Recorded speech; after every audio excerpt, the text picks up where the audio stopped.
आज का हमारा पहला क्वेश्चन है, मोहनजोदड़ो किस नदी के किनारे बसा हुआ था?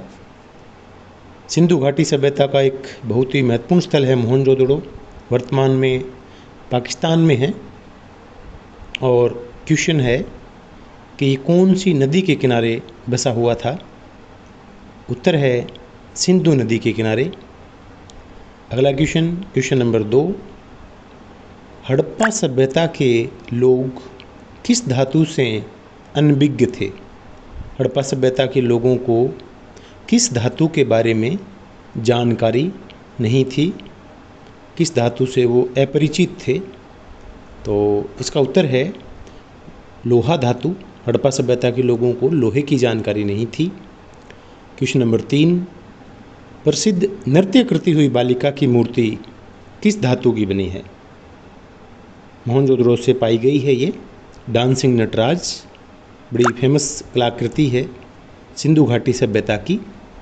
और आपको बताना है ये कौन सी धातु की बनी है। उत्तर है कांसा। अगला क्वेश्चन, सिंधु घाटी में सबसे बड़ा नगर कौन सा था?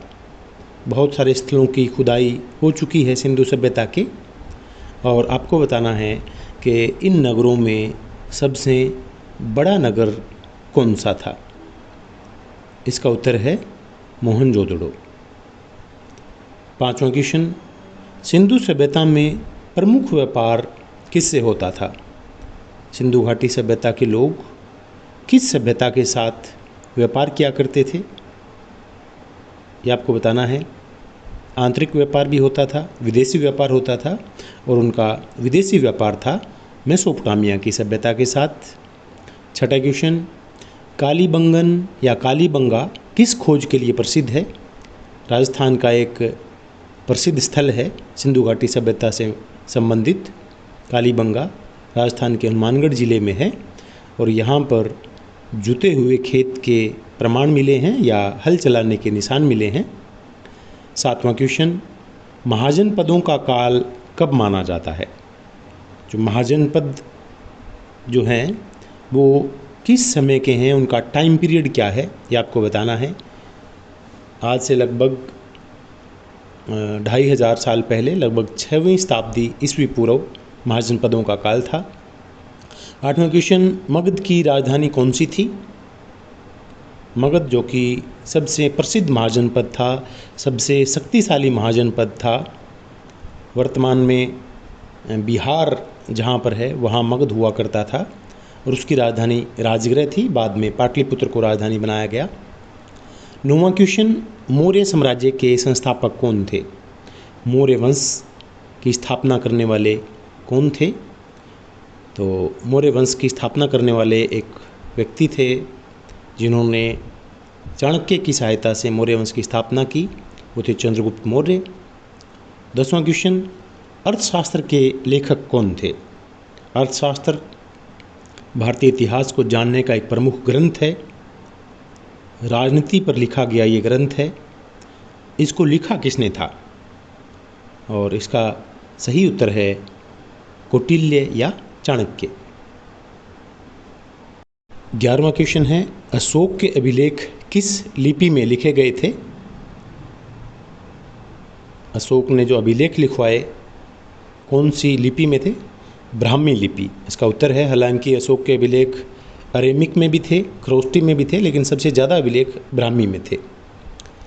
अगला क्वेश्चन, मौर्य साम्राज्य में किसानों से लिया जाने वाला सामान्य कर कितना था?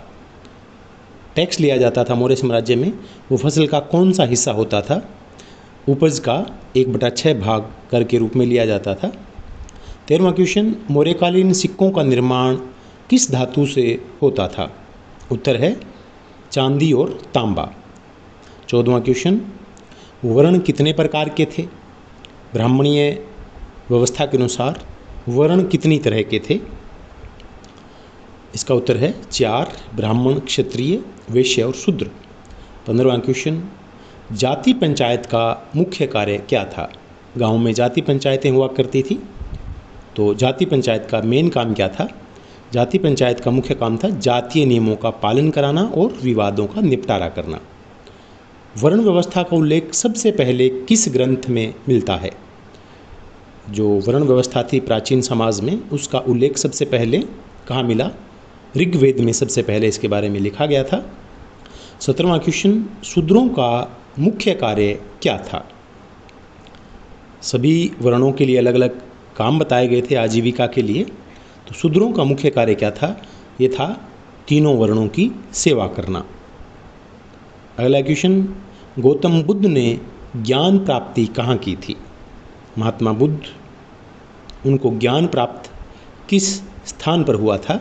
उत्तर है बोध गया में बोधि वृक्ष के नीचे।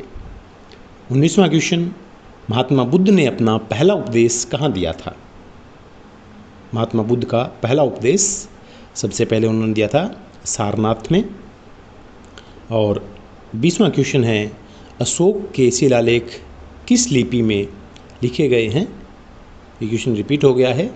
अशोक के शिलालेख ज़्यादातर ब्राह्मी लिपि में हैं, खरोष्ठी में, अरेमिक में, इनमें भी इनके अभिलेख हैं।